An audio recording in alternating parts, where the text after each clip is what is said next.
Pour moi, ce qui est passionnant vraiment dans la création d'une voiture, c'est les aventures qui sont liées à cette création.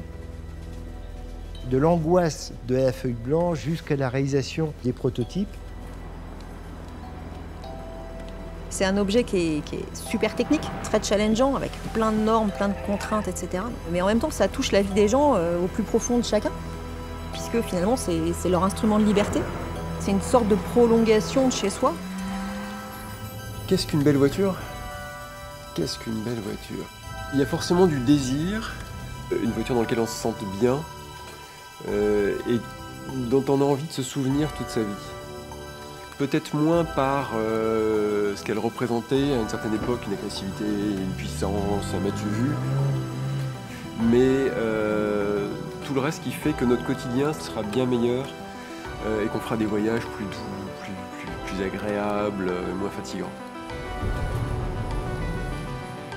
Et cette voiture-là, elle a encore sa place, elle n'est pas forcément là.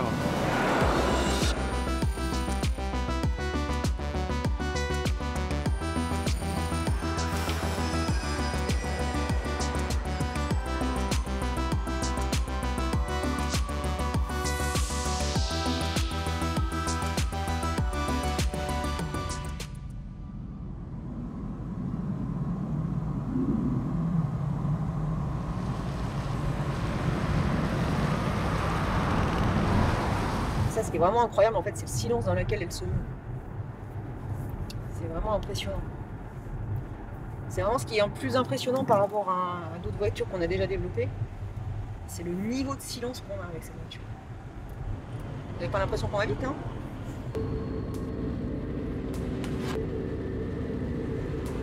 Quand on a lancé la ligne DS, c'était en 2010 avec DS3, qui était la première DS. C'était un peu un test en fait pour voir si les clients étaient au rendez-vous. Et on était assez vite rassurés parce qu'elle a tout de suite trouvé sa place. Elle a eu un démarrage commercial extraordinaire. You have style. Dès 2011, on a commencé à se projeter. On s'est dit on pourrait créer une marque DS. Quand je suis arrivé chez PS1, c'était janvier 2012. L'entreprise était dans une situation très difficile, c'est la crise automobile de 2009-2010. Et on a très vite vu qu'en fait, les gens qui achetaient les DS de la ligne de produits DS à l'intérieur de Citroën étaient des clients qui étaient très différents des clients Citroën, très différents des clients Peugeot, et qu'on avait l'opportunité, pour répondre à leurs attentes, de faire une marque automobile, je dirais, de plein titre, avec ces produits DS. L'idée a cheminé. Carlos Tavares a rejoint le groupe en décembre 2013. Et ça, je m'en rappellerai toujours. Une des premières annonces qu'il a fait, c'était en février ou en mars, c'était de dire, maintenant, dans le groupe PSA, il y a 3 marques. Il y a Peugeot, il y a Citroën et il y a DS. Évidemment, quand on part de zéro, on se dit ça va être mission impossible. La question, c'était vraiment comment est-ce qu'on va réussir à faire naître une marque dans un marché qui ne l'attend pas, en fait. Nous sommes une entreprise française, donc par définition, nous ne sommes pas allemands. Et par définition, nous avons accès à un passé, à une culture et à un sens artistique des choses qui n'est pas accessible aux autres. Et bien ça tombe bien, parce que c'est ça que nous allons exprimer. Nous allons faire valoir notre différence. Et notre différence, c'est l'exception artistique française. Ma première réaction, c'était que j'avais pas associé ça avec l'idée d'une marque. En fait, pour moi, c'était une voiture de chez Citroën, qui est probablement une des voitures les plus mythiques du monde automobile. Le clou du salon est sans contredit la DS19 Citroën, qui a toutes les faveurs de la curiosité. Et tout à coup, en 1955, c'est le choc. Un nouveau bond dans le modernisme. La sortie de la DS Citroën. On l'attendait depuis 5 ans, et pourtant, à sa sortie, elle surprend. Cette voiture a été dessinée par un sculpteur, pas par un designer, pas par quelqu'un qui est un as du marketing, mais par un sculpteur. On le voit très bien sur la DS qui se trouve juste derrière moi. Ce qui est vraiment remarquable dans cette silhouette, c'est la fluidité, une forme de simplicité. C'est un peu comme un galet qui a été sculpté par l'air. C'est quelque chose de tout à fait personnel, unique, futuriste, qui combinait de l'esthétique bien sûr, mais de l'audace, de la technologie et du confort. C'est le combiné gagnant, c'est le cocktail fantastique qu'on essaie de reproduire depuis lors. Mon premier souvenir avec une DS, c'est celle de mon grand-père. J'aimais la voir monter quand il démarrait, j'aimais la voir descendre quand il s'arrêtait, et pour moi c'est... Oui, je crois que c'est la première voiture dans laquelle j'ai eu envie de conduire et de faire le bruit du moteur avec ma bouche au volant. comme les enfants. Alors moi j'ai grandi en DS, donc j'en ai beaucoup de souvenirs de départ en vacances. Et l'histoire familiale veut que mon père aurait vendu sa DS, sa première DS, pour offrir une bague de fiançailles à ma mère. Ah, c'est la DS de Fantomas. Ça fait partie de mes films cultes. Et la séquence de Fantomas, probablement la plus extraordinaire pour moi, c'est quand la DS s'envole, évidemment. C'est pas croyable! Le nom est très proche de l'origine, mais pas la forme. En gros, c'est des Citroën luxueuses, les DS aujourd'hui. Je comprends l'idée de concurrencer les Allemands comme Mini ou Audi. Ça me paraît même important parce que je suis assez chauvin et que je suis content qu'une marque française veuille occuper un créneau plus luxueux que nos marques populaires. Pour l'instant, j'attends toujours un peu la licorne, c'est-à-dire la DS qui ressemblera à une ancienne DS. On peut effectivement faire quelques petites touches, quelques petits clins d'œil qu'on pourrait appeler rétro design, mais un vrai rétro design pour nous ça ne fait pas vraiment de sens. Ce qu'on a gardé de la DS d'origine, c'est l'esprit d'avant-garde, sans jamais faire du rétro design. Ça, on va dire, c'est contre mes principes. Quand Bertoni, il a dessiné la DS, il n'a pas fait du rétro design d'une Traction ou d'une Citroën des années 20. Moi, j'ai ma philosophie, c'est qu'il ne faut pas reproduire à l'identique une forme qui s'était inscrite dans un moment historique. Il faut comprendre l'équation que la marque peut proposer vis-à-vis de ses clients, mais à l'instant T, de manière contemporaine. Là où ça devient vraiment intéressant dans le cas de la marque DS, c'est que c'est véritablement porté par une présence du design. C'est peut-être pas ce qui a été voulu, mais c'est ma réception.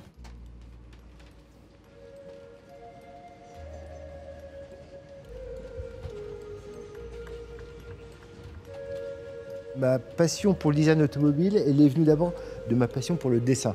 À l'école, quand mes petits copains jouaient au foot, moi je dessinais des bandes dessinées. Et puis la passion automobile, elle est arrivée, j'avais 10 ans. C'était une petite voiture bleue qui s'appelait l'Alpine A110. Et je suis tombé amoureux de cette petite berlinette bleue. Le mélange des deux qui a fait à un moment donné, j'aime bien dessiner, j'aime bien la voiture. Pourquoi pas devenir designer? Thierry Métrose, c'est d'abord un créatif. Comme tous les designers, et donc c'est quelqu'un qui est extrêmement passionné, quelqu'un qui a 2000 idées à la minute. Après, il faut effectivement rendre les choses concrètes. Très vite, on a travaillé sur c'est quoi une vraie DS, qu'est-ce qui fait une DS. Quand on nous donne comme ça carte blanche, on n'a jamais complètement carte blanche, mais quand on nous fait confiance là, pour créer cette marque et puis l'accompagner, on n'a pas une deuxième chance de faire une première bonne impression. Et donc ça met beaucoup de pression, surtout sur la première voiture qu'on sort. Il est là.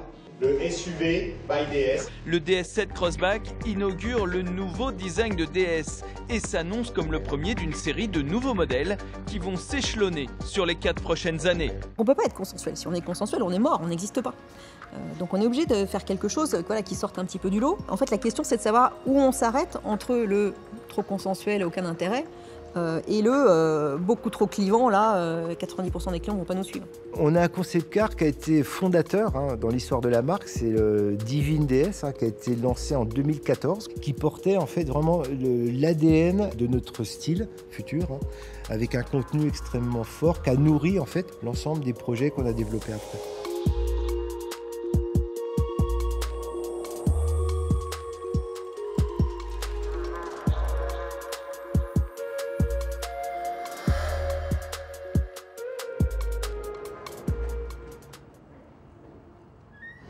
Pour la DS4, on était très à cheval sur la valeur d'une sorte de légèreté, de finesse.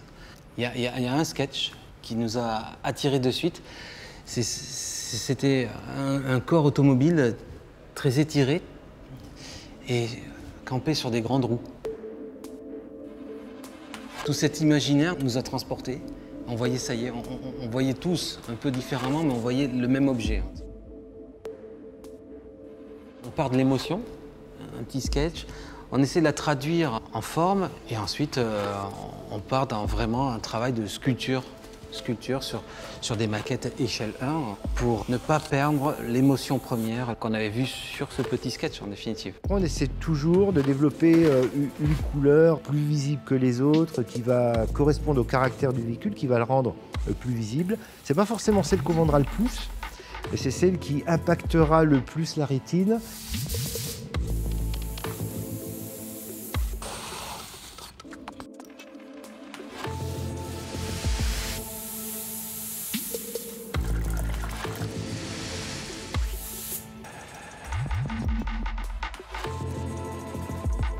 Petit à petit, ça deviendra un véhicule. On essaie de tirer l'essence de ce sketch, les 2-3 critères les plus forts, pas plus. Et petit à petit, ça deviendra un véhicule industrialisable.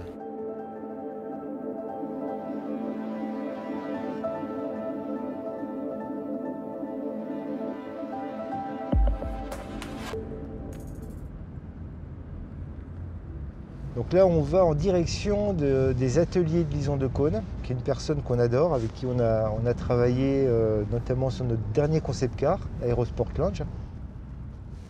Et en fait, on a travaillé avec Lison sur pas mal d'éléments de finition en fait, du concept car. Toute la planche de bord du concept, le dos des sièges qu'on a réalisé avec elle en parqueterie de paille. Mais ça n'a jamais été utilisé dans l'automobile.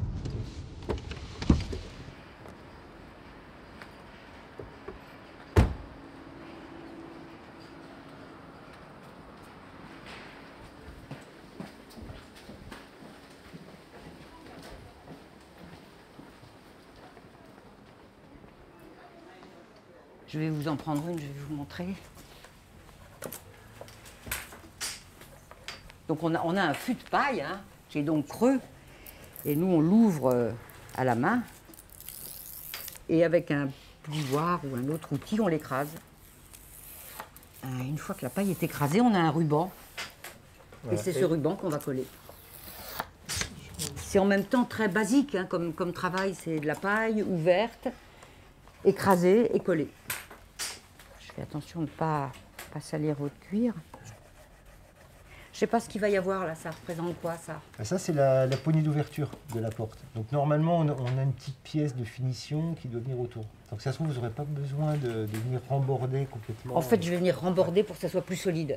Moi je préfère que ma paille voilà, soit cachée par votre pièce, mais qu'on ait vraiment l'impression que le plaquage s'est fait jusqu'à la fin ici. Exactement, et ça peut être fait qu'à la main. Qu'à la main. Parce que la matière première, c'est de la paille de seigle. Hein. Lorsqu'on renvoie à la question du design au sens recherche artistique, recherche expérimentale, recherche atelier, où on va travailler avec une matière, on va ciseler une matière, c'est déjà quelque chose d'assez fort, et c'est ce qu'on sait très bien faire en France. Mais de l'appliquer au monde automobile, c'est-à-dire dans un contexte industriel, là, ça devient très compliqué. On travaille sur deux aspects. Il y a d'abord les collaborations qu'on va faire avec ces savoir-faire d'exception, qu'on n'a pas forcément chez nous et qu'on va aller chercher à Paris. Et on a la chance d'être à Paris et d'être au contact comme ça de ces artisans d'art. Et puis on a aussi la chance d'avoir une équipe en interne avec des maîtres selliers. Et c'est eux, notamment, qui ont inventé le fameux point perle qui fait partie de l'ADN de nos intérieurs. Et ils ont inventé aussi les confections bracelets qu'on va retrouver sur les sièges. Et ça, c'est quand même une prouesse et un savoir-faire que tout le monde nous envie d'ailleurs.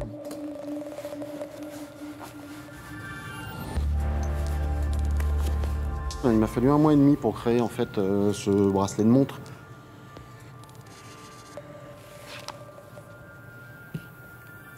J'ai créé en fait sur une seule partie de cuir 2 coutures spécifiques avec des coutures en périphérie.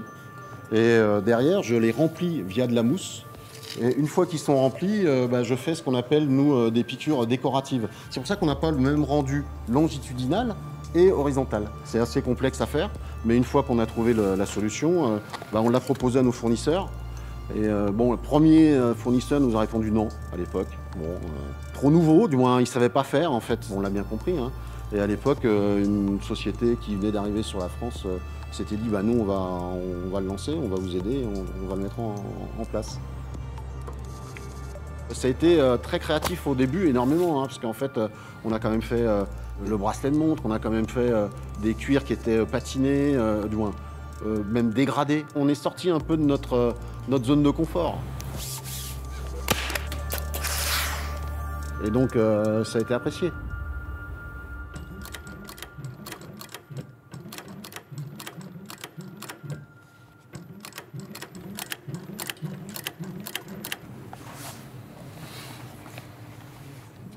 Des détails très fins, très raffinés, très français, quoi. Tout est dessiné. C'est-à-dire qu'on n'a pas le sentiment qu'on a pris des commodos d'une autre voiture qu'on a collé là pour faire quelque chose, pour faire une voiture de plus. Après, effectivement, les Allemands, Audi ou même Mercedes avec Maybach, quand ils font du super luxe, c'est plutôt l'épuration. On nous a parfois qualifié d'être un peu bling-bling, hein, notamment quand on a lancé DS7. Et on ne regrette pas de l'avoir fait, et on l'assume. Hein, puisqu'en fait, quand on veut raconter une histoire, quand on n'est pas connu, quand on lance une marque, il faut parler un peu fort. Si on veut qu'on nous reconnaisse et être entendu, il faut parler un petit peu fort. Aujourd'hui, on s'est installé, on est reconnu. Hein, donc le dosage va être un peu différent. Hein, donc on peut être beaucoup plus subtil dans les messages, amener beaucoup plus de raffinement dans nos intérieurs. Et ça tombe bien.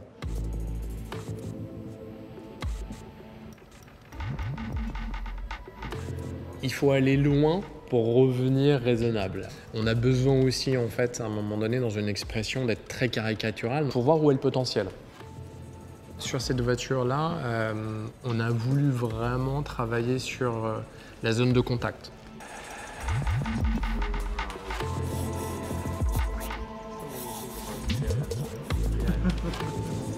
Cette broche assez essentielle sur la planche de bord, la fusion de l'aérateur avec les vitres, la commande, le recoupement de la commande centrale, on a vu que c'était l'essentiel. Et après, c'est comment on va les mettre au point, trouver les bons réglages, le bon détail pour les proportions, pour finalement trouver aussi un lien, une cohérence entre tout ça. Parce qu'il faut qu'à la fin, quand on est dedans, qu'on sente que tout est cohérent. On a bien réussi à lier l'ensemble.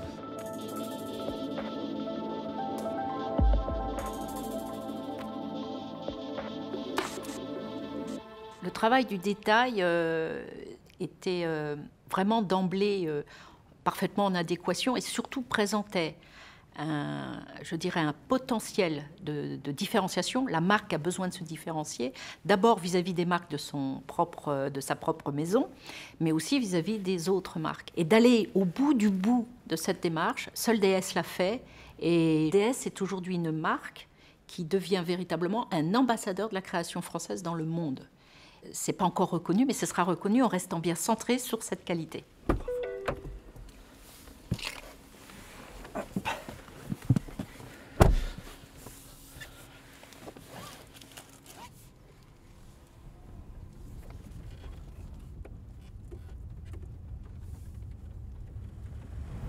C'est une voiture très performante puisqu'elle fait 360 chevaux. Donc il y a des accélérations impressionnantes. Mais on ne veut pas que ce soit une voiture de sport. Ça doit valer les kilomètres en toute sérénité avec un bon niveau de confort. C'est-à-dire que la voiture doit être à la fois stable, ce qu'elle est, mais elle doit être aussi confortable. Là, j'ai entendu un tout petit bruit à l'arrière du train. On a vraiment exactement le bon niveau de brio, le bon niveau d'acoustique. Voilà, la caisse très très monolithique. J'entends encore quelques petits bruits parasites qu'il faut qu'on règle, mais elle est quasi prête. Ouais. Si on restait comme ça, peut-être que ça plairait à beaucoup de clients, mais c'est peut-être pas tout à fait ce qu'on veut pour DS. Donc c'est bien ça qu'il faut voir.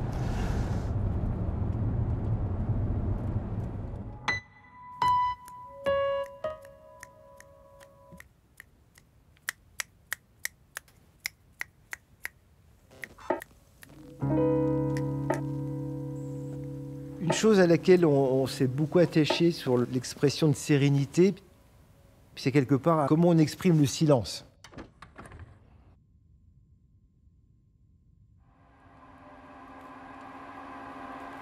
La première des choses, c'est qu'on va rechercher le silence absolu dans la voiture. Avant nous, il y a des gens qui travaillent sur le traitement du bruit moteur, sur les vitrages acoustiques, sur la caisse qui est pseudo-collée pour éviter les vibrations.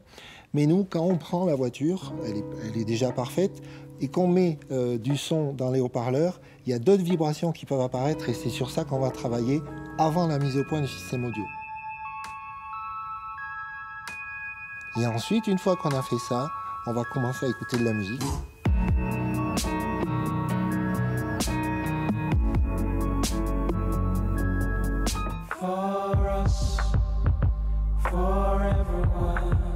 Et au fur et à mesure qu'on va écouter plusieurs types de morceaux, on va faire des ajustements jusqu'à ce qu'on arrive à un moment où on se dit bah là c'est bon.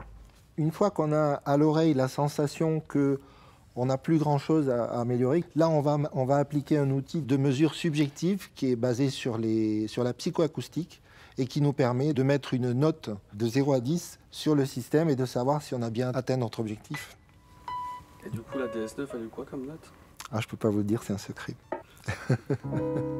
Faut-il du silence? Oui, évidemment, dans notre vie actuelle, bien sûr qu'il faut du silence. Après, j'aime bien des voitures parfois qui ont un bruit, qui ont une expression un petit peu plus fougueuse. Je connais peu de clients qui vont dire spontanément « j'attends une voiture qui soit silencieuse ». En revanche, quand on offre une proposition silencieuse, c'est une surprise incroyable et c'est complètement addictif. C'est la course au bien-être. Au-delà de l'expérience, c'est quelle expérience? Vous voyez, on est passé de l'objet à l'expérience et maintenant on se dit « oui, mais laquelle ?» Qu'il faut garder cette notion de plaisir. Juste le plaisir de piloter une voiture, le plaisir de l'œil.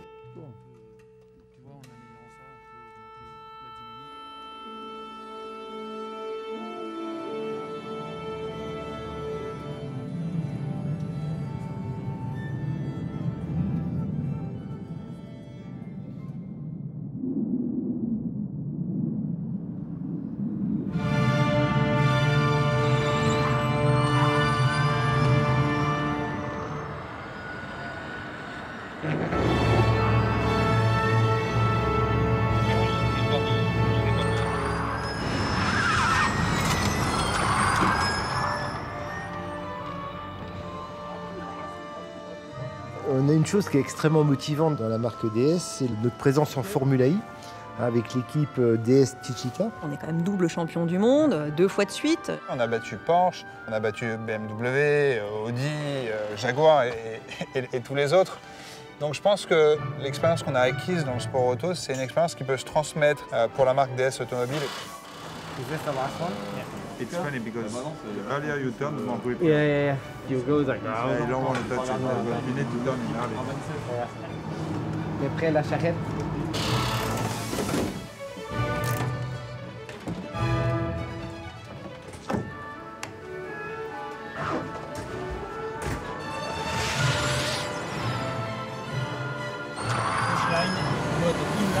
Mode in-lap.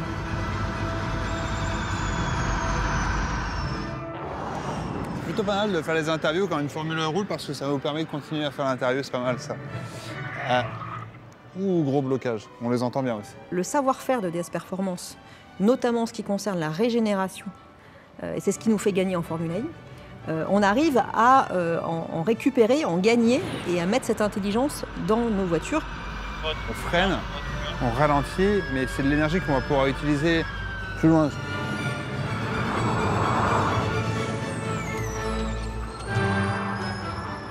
On est un peu le laboratoire de recherche, sexy, fun, parce que c'est du sport. On fait de la compétition, mais aussi on aide l'automobile à progresser vers quelque chose de plus propre, quelque chose de plus durable. C'est forcément souhaitable à la fois pour la marque DS et pour l'automobile en général. Du coup, on se sent plus que pilote et on fait partie de quelque chose de plus grand que nous, quoi.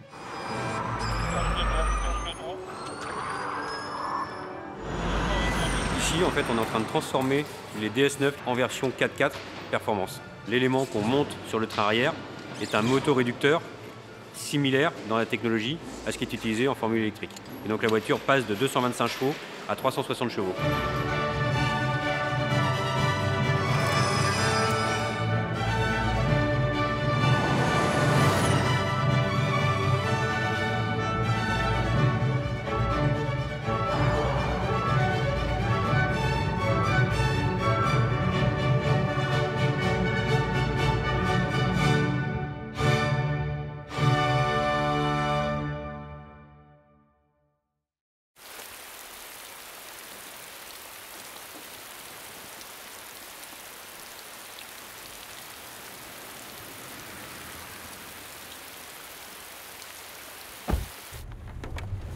L'apport de la formule électrique, c'est d'abord l'apport de l'utilisation de l'énergie. On a ici les indications au tableau de bord qui vont nous indiquer si on est en train d'utiliser les moteurs électriques ou si on est en train d'utiliser les moteurs thermiques en accélération.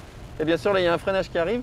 Quand on va freiner, on a tout de suite l'indication de savoir si on utilise les moteurs électriques pour régénérer et récupérer de l'énergie, ou si dans le cas d'un freinage d'urgence, on est en train d'utiliser les freins à disque pour pouvoir ralentir la voiture. C'est vraiment une information qui est très importante, c'est une information qui est clé et qui va nous permettre d'optimiser l'autonomie de la voiture en mode électrique.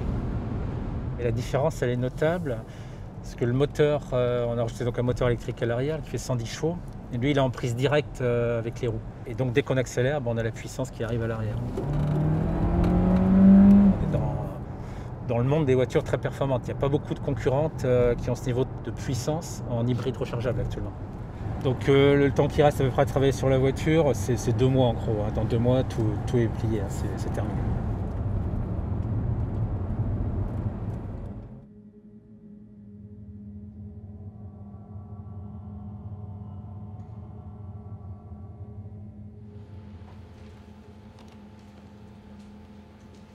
Je vous ai réunis pour parler d'où on en était sur les couleurs et matériaux de DS4 et si on pouvait discuter aussi des différentes pistes pour les éditions limitées à venir. On a 3 belles pistes, hein. C'est beau. Hein. Enfin, moi, je sais pas ce que tu en penses, Marion, mais l'anacre, la marqueterie, je crois que c'est un must. Et puis ça c'est peut-être plus... La dentelle de bois. C'est plus délicat, c'est plus gonflé. Oui. Mais si on y arrive, on a quelque chose d'exceptionnel. C'était sur le concept car DSX, hein. Oui. Il y avait des parties de la planche comme ça qui étaient en C'était pour la perforation de bois. C'est pour la C'est vraiment le challenge parce que réussir à garder l'effet bois. En fait, là, tu as vraiment l'impression que c'est une feuille de métal. Oui, c'est vrai qu'on pourrait. C'est magique. Hein. On voit une évolution de la demande des clients du luxe. Ils recherchent une certaine forme d'élitisme, être sur des matériaux naturels, les cycles courts, respectueux de l'environnement. Donc tout ça, ça amène des valeurs aussi très différentes.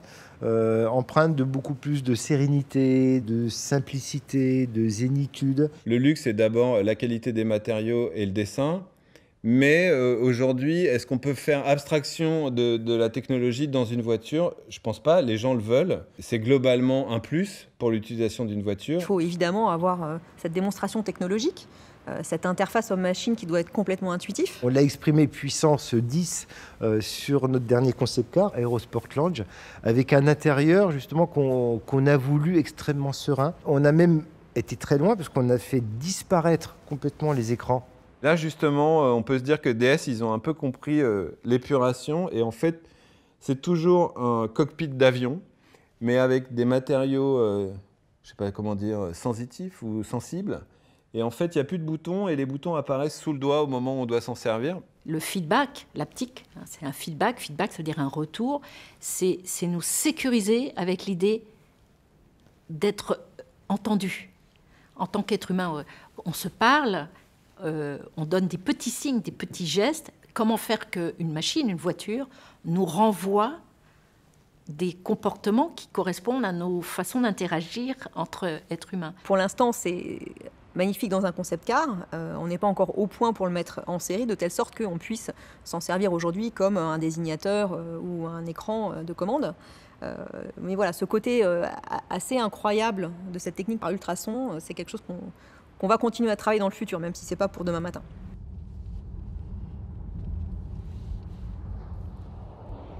Alors, ce qui est super excitant, là on va le vivre, je vais le vivre bientôt. Là.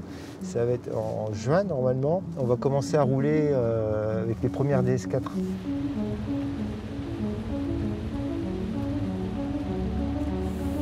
Et ça, on adore tout ça. Pas que moi, c'est toutes les équipes et tout ça. Quand on roule avec les voitures alors qu'elle n'est pas commercialisée, les gens la connaissent. Hein, il y a eu des photos, des films, tout ça, les images, donc ils la connaissent. Par contre, personne ne l'a jamais vue dans la rue. C'est super compliqué de savoir ce qui manque à DS, puisqu'on est à peu près sûr qu'il manque encore un petit truc à DS pour rejoindre les constructeurs allemands. Je crois que le luxe, c'est aussi une affaire de temps. Et si on compare, je sais pas, DS à Chanel, je crois que le patrimoine de Chanel est quand même, pour l'instant, nettement supérieur et que c'est surtout l'histoire qui crée le contenu de chaque marque, quoi. Donc je pense qu'il faut être un peu patient avec DS. Mais que la ligne me paraît assez cohérente. Au moins, le départ paraît cohérent avec ce qu'ils ont envie de faire. Là, je sors du studio, on a vu l'intérieur de la voiture qu'on va sortir en 2024. Et bien là, on sait où on est en fait. On l'a déjà, la voiture en fait. On est tout le temps en train de cogiter, Je réfléchis à une berline basse, un coupé, la voiture, je la vois. Je pense qu'il faut écouter personne, il faut s'écouter que soi, il faut laisser de côté toutes les études marketing que l'on peut avoir pour réussir à faire que ce soit des voitures iconiques, que cette marque grandisse et devienne encore plus adulte puisqu'elle ne l'est aujourd'hui.